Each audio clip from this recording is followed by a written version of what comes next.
Oye, profesor, pues, la vaina de que Juan Burra que eres un trago de cococho ahí en el sultán para poderle responderte una pregunta así es como difícil, profesor. Es que porque Juan Burra no sabe nada de esa de vaina ni de Biblia ni de nada, y mucho menos habla de los chinos comunistas ni del capitalismo, profesor.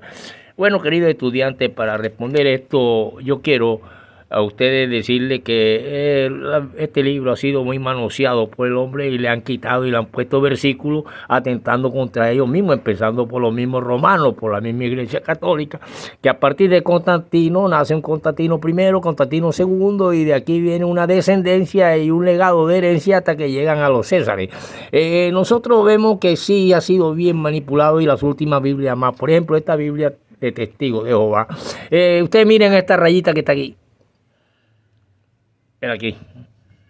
Esos son versículos que le han quitado. Fíjate que pasa del 16 al 17. Y ahí dice algo. Y así encuentran cantidades de rayitas donde han manoseado y han quitado versículos a su acomodo y han puesto otra cosa o lo han trasladado a otra parte. Sin embargo, ella misma dice... por ejemplo, en el libro de Apocalipsis, porque vamos a hablar de Juan Burra del Apocalipsis, y eso dice lo siguiente en el capítulo allá conocido como Apocalipsis 20 y pico, donde nosotros vemos claramente que ella misma exige. Por eso es que el libro es muy dudoso y ha sido manoseado y quitado libros enteros y puestos otros. Entonces, mire lo que nos dicen aquí en el versículo 17 del último capítulo del Apocalipsis, que viene siendo el capítulo 22. Tiene 22 capítulos.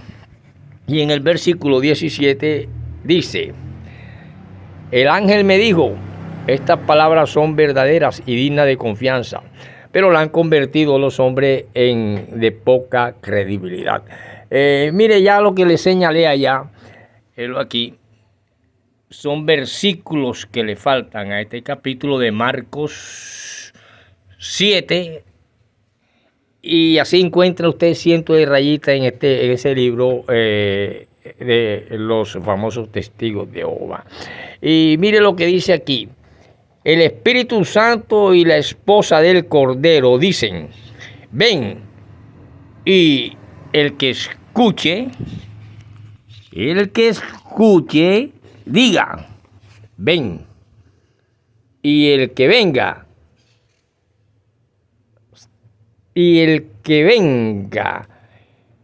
que tenga y sed y quiera y venga y tome del agua de la vida sin que le cueste nada, ni un solo peso. Sin embargo, la cantidad de dinero que entran a los gerentes que dirigen estas cosas, al sacerdocio, al pastorcito, al otro cabrón y toda esa gente, a todos los que escuchan el mensaje profético escrito en este libro, les advierto esto: si alguno añade algo a estas cosas que no le han añadido y que no le han quitado, si alguno añade algo a estas cosas, Dios le añadirá a él las calamidades que en este libro se han descrito. Y si alguien quita algo del mensaje profético escrito en este libro, Dios le quitará su parte del árbol de la vida y de la ciudad santa que en este libro se ha escrito. Por lo tanto, usted puede ir mucho y usar el traje muy largo hasta el tobillo, pero su Biblia es incompleta, su Biblia es falsa. Sencillamente han atentado contra la palabra sagrada de este Nuevo Testamento y mucho más del Antiguo, de los judíos, y por eso ellos tienen una distinta forma de su culto. El que declara esto dice: si vengo pronto, amén. Ven, Señor Jesús. que el Señor Jesús derrame su gracia sobre todo, pero creo que no la está derramando porque la cantidad de Biblia falsa y la cantidad de cosas que han hecho. Por lo tanto, bueno, profesor, pero usted también en la clase pasada usted habló de una cuestión y que en 1914, sí, esa es la revolución industrial, y a los 3 años vino la revolución bolchevique de Rusia obrera.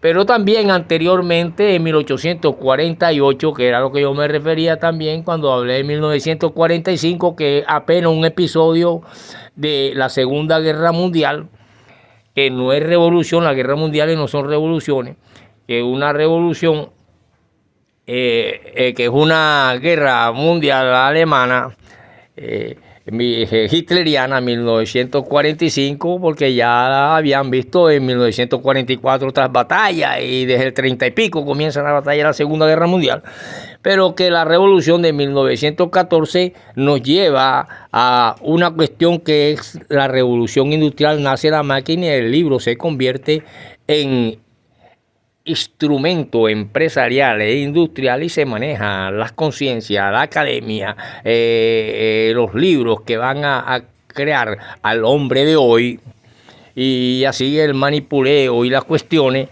del libro nos dicen que ya en 1848 hubo una revolución burguesa, que también es cuando nace el libro liberal, y nace el libro y nace esta de 1848, después de la Comuna de París, que nosotros hemos dado esa clase. Profesor, pero ¿y entonces qué tiene que ver el comunismo con eso? Bueno, en los versículos que leí del libro de Lucas en Hechos, para poder yo hablarle bien del Apocalipsis. ¿Qué es esto del Apocalipsis? Pero para yo hablar del Apocalipsis, después que le mencioné escritores, también tengo que decirle que Dan Brown en el Código Da Vinci, la conspiración, ángeles y demonios, escriben sobre esta cuestión, y esto se convierte a través de la industria, que te presentan con efectos especiales un mar rojo abierto en dos, y que los tiburones se echan a un lado para que pasen 40 barbones detrás de otro, calza un palo y tal. Y así eso produce miles de millones en el capitalismo. Porque yo hago énfasis en esto porque quiero saber y hablarles del comunismo chino. Resulta que el 666 para los chinos significa suave, ligero, hábil.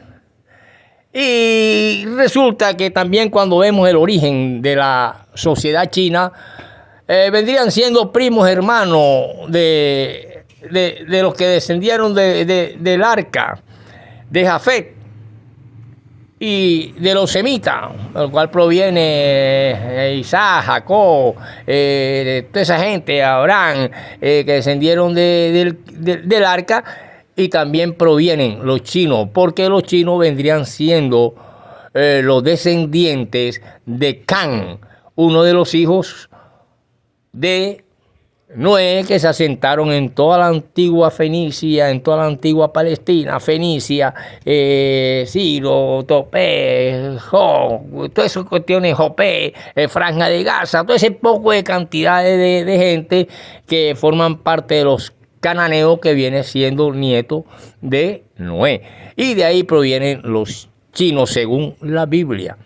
Pero los chinos ya existen, ese pueblo era nacionalista totalmente en la antigüedad, 4.000 años antes de Cristo, y más de 2.000 años, casi 2.000 años antes de Moisés, y porque este Moisés aparece en el 2500 antes de Cristo, y ya los chinos existían 4.000 años antes.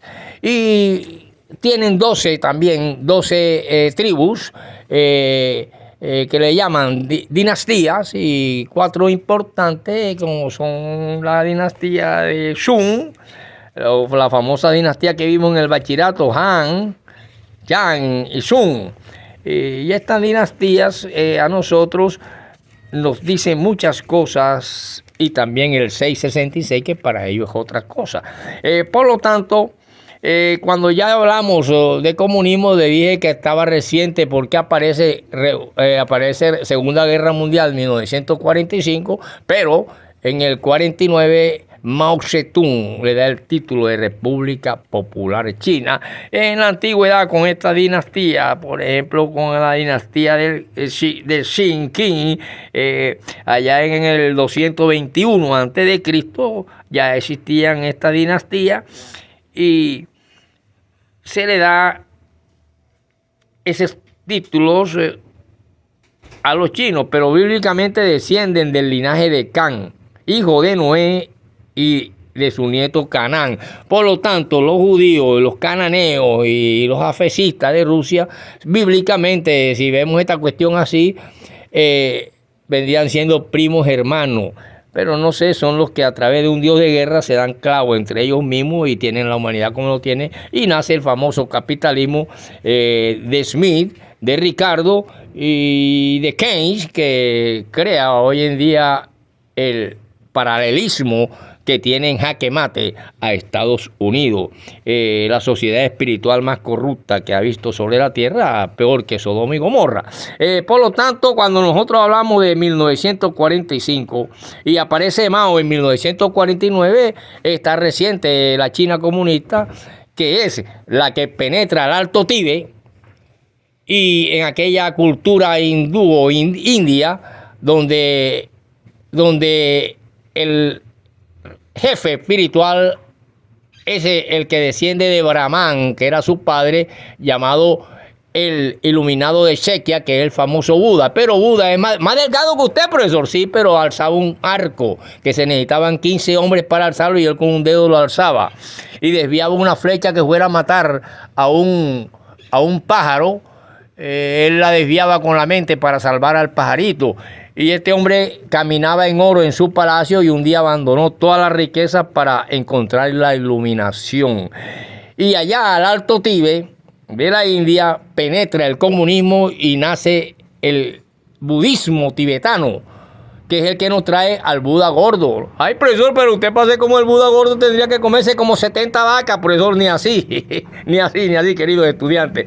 Entonces vamos a ver esta cuestión que la palabra chino en hebreo es Farsesh. Y ese Farsesh en chino nos hace ver que las lenguas nos hacen tergiversar totalmente y hasta quitar versículos y poner libros y poner a la famosa Biblia. Y por eso en el versículo 10 y pico del capítulo 22 nos dice que hay de aquel que quita una letra, una coma, y el hombre que no ha hecho ha quitado libros enteros, le ha puesto las palabras que ha querido. Por eso el libro es de poca credibilidad.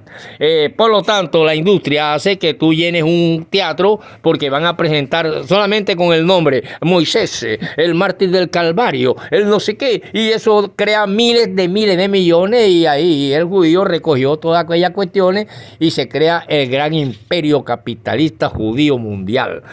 Por lo tanto, aquella gente que se dispersan por todo el mundo también llegan a Japón.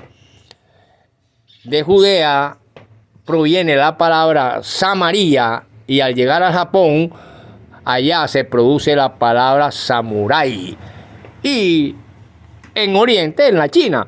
Por lo tanto, la China es nuevecita, pero tiene el poder superior al capitalismo americano de sacar a 300, 400 millones de personas de la miseria y la pobreza cuando empezó Mao Zedong. Y para esto se necesitan cambios estructurales. Por eso, todo este poco de políticos podridos ante Fidel Castro hubieran sido pasados al paredón. Duque, Uribe, La Paloma, el Cuervo, todo ese poco de gente serían pasados al paredón, porque revolución significa cambio estructural, no pañitos de agua tibia. Entonces, ¿a quién juzgamos en esta tierra? Por lo tanto, cuando yo estoy ante la historia universal, científica y cultural del mundo, como nos toca estudiar, vemos que las cosas son diferentes a como las puede interpretar alguien que le están dando 200,000 pesos y se está echando con tres dedos de frente y 4 letras el ABC en la cabeza, empieza a despilfarrar el capital mundial del judío y el capital mundial de los estados, y por eso siempre la miseria perseguirá perseguirá al mísero. Usted mismo, profesor, usted también recibe 50,000 pesos por un voto en esta podrida democracia. Pero soy un investigador y me di cuenta que fue una de las maneras para anular un voto. Y ahí hubo la trequiñuela que está ahora poniendo en juicio a la Procuraduría General de la Nación y a la gente de las cuestiones electorales. Estamos en una sociedad sucia, en una sociedad de necesidades. La necesidad siempre hizo que el hombre diera paso. Fue lo que hizo que Abraham caminara porque necesitaba agua y tenía el Éufrates ahí y siguió caminando cuando estaba en el desierto y tenía que seguir hasta que llegó a Egipto, donde había carne, comida y ya el hombre había descubierto en Egipto la conservación de la carne fresca, tanto que a los difuntos faraones los embalsamaban. Y hoy en día todavía una tumba encontrada hace poco de Tutankamón todavía tenía las carnes de hace 5,000 años que murió fresquecita como si lo hubieran enterrado ayer. Imagínense ese avance científico que tenían los egipcios en esa época. Entonces, ¿qué pasa? Que llega un Abraham con una ovejita y allá le dan cobija y le dan esa vaina. Como cuando nos íbamos para Venezuela, sí, igualito. Todo el mundo quería irse para Venezuela porque habían comodidades, habían vainas y estaba en efervescencia el contrabando, los enlatados, los diablitos rojos, etcétera, etcétera. Cuando ya yo hablo de sucesor y desintegración, aquí es donde llega el famoso Constantino. El famoso Constantino, que es el que legaliza a los cristianos y es el que hace que ya no se le echen al circo a los leones, ni se le tiren al circo para que se maten entre sí o se les quema como farola en las calles. Sencillamente este Constantino ve votos en ello. Que mi voto es para el candidato Cepeda, que fue anulado porque yo precisamente hacerle un favor a una compañera que apúntame el mío para los conservadores, lo apunté y dicen según actualmente que eso queda anulado, pero mi voto era del pacto histórico y del actual Cepeda, que también de otra manera ya después hablaremos de política, estas cuestiones de la izquierda corrupta y de la derecha corrupta y de todas esas cuestiones, como la izquierda pragmática, donde tuvo Rosanía, Damaral, Honigberg, de todas esas vainas le hablaré yo, la famosa izquierda de Brieva. Por lo tanto, cuando yo hablo de sucesos y desintegración del imperio, me estoy refiriendo a los últimos sucesos, cuando surgieron problemas de sucesión porque Constantino había ordenado al morir que fueran tenidos en cuenta sus hijos y 2 nietos. Estos últimos pronto fueron dejados a un lado. Luego Constantino II fue derrotado por su hermano Constante, quien en el año 340 quedó como dueño único del oeste. Fue sin embargo derrocado a su vez por un bretón usurpador llamado Magnesio.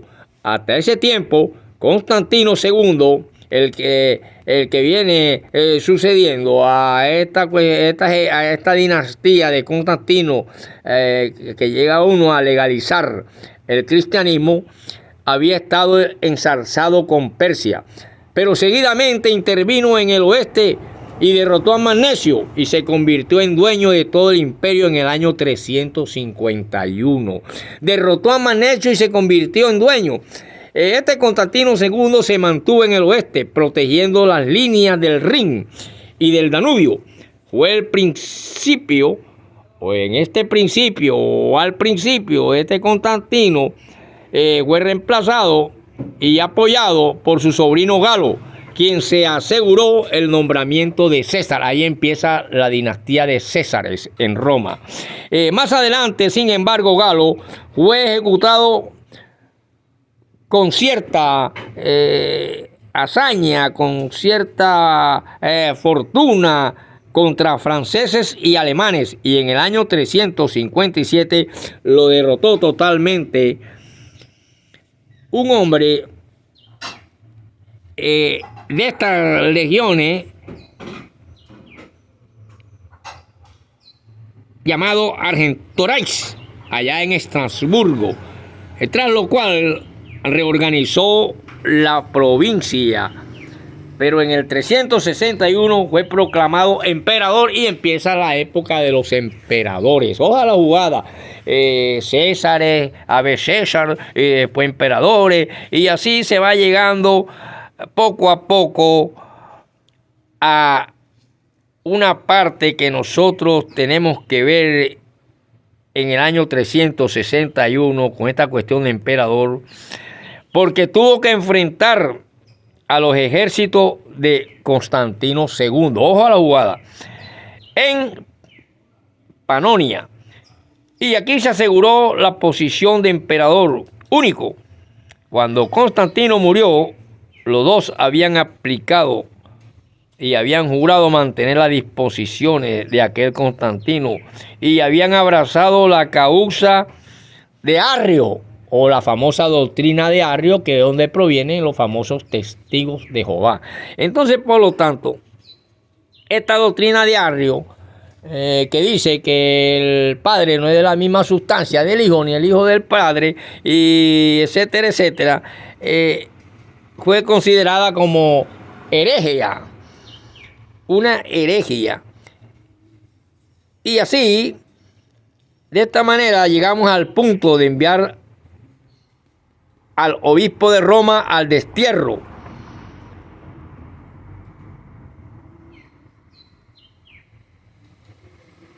Y de esta manera también se convirtió al neoplatonismo, que es el que nos habla de alma y todas esas cuestiones,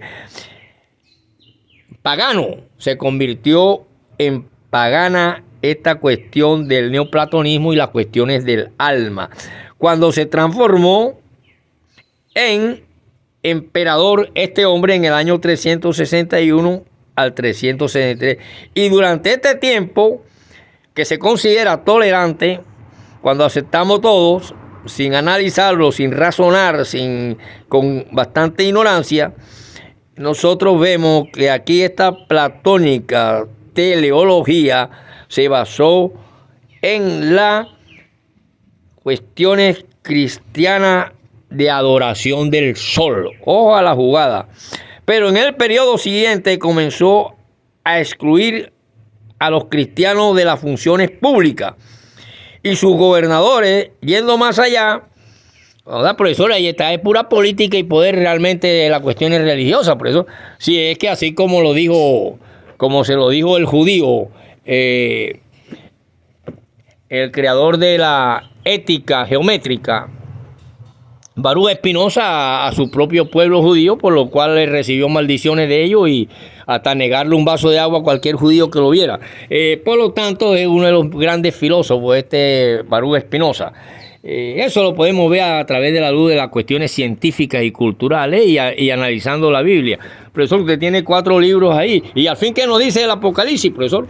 Bueno, sí que el Apocalipsis es escrito por Juan, pero no es Juan Burra, profesor, no. Juan Burra es uno que es más marrón ahí en Suzuki, en la tienda, en la cantina tienda de El Sultán. Este hombre nació en Palmo y apenas completa su libro en el año 96 de la era cristiana. Jesús muere en el 30 y pico, nació en el 5 antes del 0, o sea que murió en el año 28 y 5:33, según algunas calculan de edad. Y este Juan escribe eso allá 60 y pico de años, escribe ya viejo, anciano, estos sueños, estas figuras literarias, danzando la muerte, el hambre, la peste, el caballo blanco, el amarillo, el no sé qué, cuando ya está de 100 años. Y sin embargo, al tomarse estas revelaciones es lo que se le conoce como Apocalipsis, lo que vendrá. Pero siempre la muerte, la enfermedad, la guerra y el otro caballo, son 4 caballos según, aunque algunos hablan de los 5 jinetes del Apocalipsis, como lo habló Dominique Lapierre y Harry Collins, los jinetes del Apocalipsis. Estos jinetes siempre han existido y han ido de la mano con el hombre. Si no, no existieran los esqueletos del hombre que tienen millones de años sobre la tierra y que son más viejos que Adán. Nos vemos en la próxima.